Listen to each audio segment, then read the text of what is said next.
Nigga kill over a bitch, but let a rat keep his wife. Shit, it's record. Time to go to work. Y'all hit the like button. Hit the subscribe button. I'm just trying to be eyes you can help. You. Why wouldn't you want to help me? Broke ass nigga, what you do today? The young OG, bitch, I talk more shit than Dogface. The most dangerous voice in Detroit is running all over the YouTube streets. You better look over your shoulder, because you never know who or what's going to get it next. Because Dogface TV is in the area. 5, 4, 3, 2, 1. Let's go. Mic check 1 2 1 2. Mic check 1 2 1 2. My name is Dogface Calderon. This is Dogface TV podcast live on everything. Once again, this is a special segment of the YouTube streets because we have joining us. First off, don't ever say my part. My part is everything. That's me. Okay, I'm sorry. That's me. Okay. You gotta run it back. Run it back one time for me. Okay, hold on. Let's do it. Hold on. Broke ass nigga, what you do today? The young OG, bitch, I talk more shit than Dogface. The most dangerous voice in Detroit is running all over the YouTube streets. You better look over your shoulder, because you never know who or what's going to get it next. Because Dogface TV is in the area. 5, 4, 3, 2, 1. Let's go. Welcome, my people. Public figure Boogie is in raw. He's in raw, rare form. I started the show. You probably are wondering, well, why did we get the trigger music again? That's because this rude, dark-skinned gentleman, he mad at me because I said his part of the intro. We all have little shit. No, we like the Temptations. We all got our little shit that we say, right? I accuse Juice of being racist, right? I accuse Detroit Gossip of being an asshole, and I accuse Boogie of all manners of debauchery and shit that's wrong. That's right. That's right. I just throw wild accusations out there towards these gentlemen. Our next guest is arguably, the biggest lightning rod. I don't think anybody draws the ire. That's a big word. Ire. It's only 2 syllables, but it's like a big fucking word you learn, I think, in the 3rd, 4th grade. Ire, Boogie. Since you acting like I ain't got no education, Boogie. Drawing somebody's ire means you're pulling their anger and frustration out of them. This motherfucker, who's our next guest, the only person more disliked in the city of Detroit than me is him. Kid L from the Kid L podcast is in the motherfucking building. What's the word with you, L? Oh man, I'm ready to do this, man. That was a good introduction. What's up, fellas? What's up now? Thank you, Dog.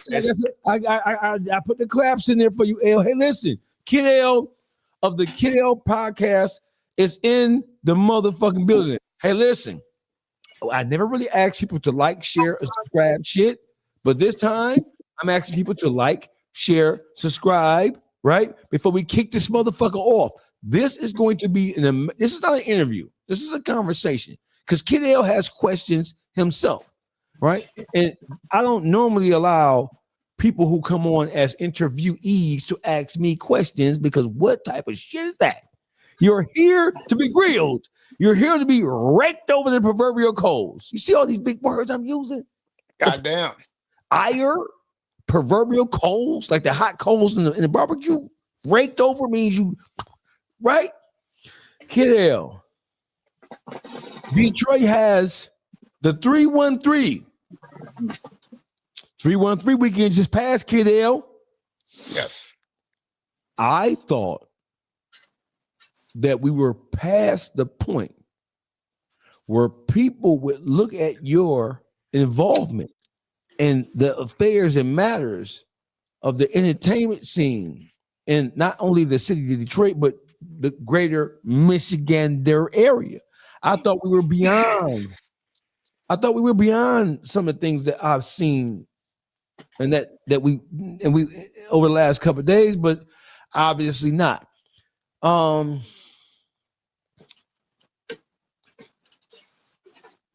I got a call from on high.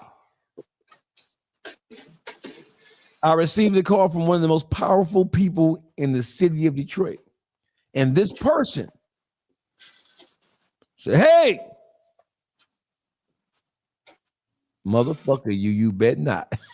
And this is the only person I'm scared of in Detroit. This person who shall remain unidentified. Motherfucker said, you bet not, you motherfucker, you. If you do,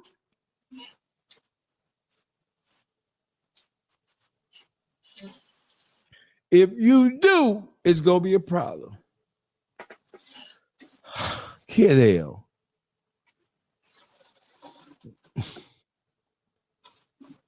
We have talked about this subject ad nauseum.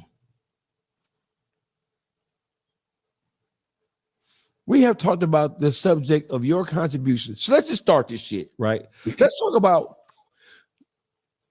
first of all,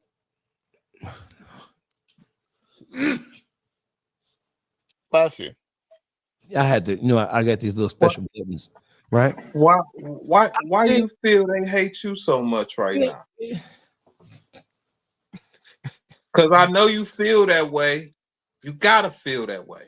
Right. I don't have a problem with it because I understand both sides. I'm not like a narrow-minded person where I can't understand why some people hate me and all that jazz. There's a culture, there's a city, there's a movement, there's things that are happening that people don't want me to be a part of. And that's just what it is. Sometimes you can't argue with it because that's a source internally that's telling them that they don't want this person to be involved. There's something within them. It's not just like something that they just manifest out of nowhere. It's something within the heritage, the culture, the community that over time built up within them to the point where when they see somebody like me, they go, no, I don't want you to be a part of this. I don't want you to be around here. Even if you are contributing, even if you are doing some good things here and there, I don't want you here. Okay. That's Like just, they put the Vlad stamp on you, and it's not I even about, disagree. I don't think it's I about Vlad. disagree. I don't think it's about Vlad though, because I think Vlad is that's just a media host that obviously he does what he does. Everybody knows what he does. But even if I was doing something else, it would be a problem because it has been showcased in multiple instances where if I'm doing this, it's a problem. If I'm doing that, it's a problem. It's not like about just podcasting. I was shooting music videos at one point. I was doing music reviews. I was doing a lot of networking at one point, and it was always a problem. So it's not about the podcast. It's about just me in entirety that they have a problem with. Even when I was making skits, when I was just making straight up skits, things that I thought were funny with my friends, it was always a problem. So it's like, that's just what it comes down to at the same time. It got worse over time as the podcast got bigger and bigger and bigger. Yes, it got worse. That's absolutely. Okay, so listen. KL, do you feel like that you are being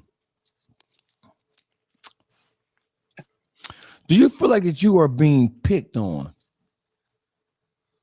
I think it's like you have to look at things from other people's side, like, right? Like you got to look at somebody who came up in the city, grew up in the city, was engulfed in the culture, grew up in certain circumstances, disadvantages, everything that comes with it.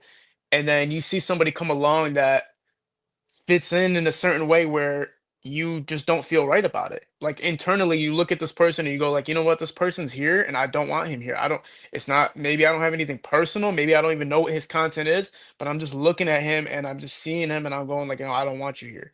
Because a lot of times people will call me out on stuff that's not even true. Like for instance, Chrystal the doll called me out on a podcast from 3 weeks ago. It got over 1 million views over social media platforms of her calling me out for being a culture vulture. The clip that she called me a culture vulture about had nothing to do with me. It was Spanky Hayes, one of the founders of Wild and Out, saying that Tubi actors aren't real actors. Chrystal the doll took that and spinned it on me, saying, why didn't you defend us? Why didn't you put yourself in a position to defend us? Why didn't you do anything about this? You are a culture vulture for not doing anything.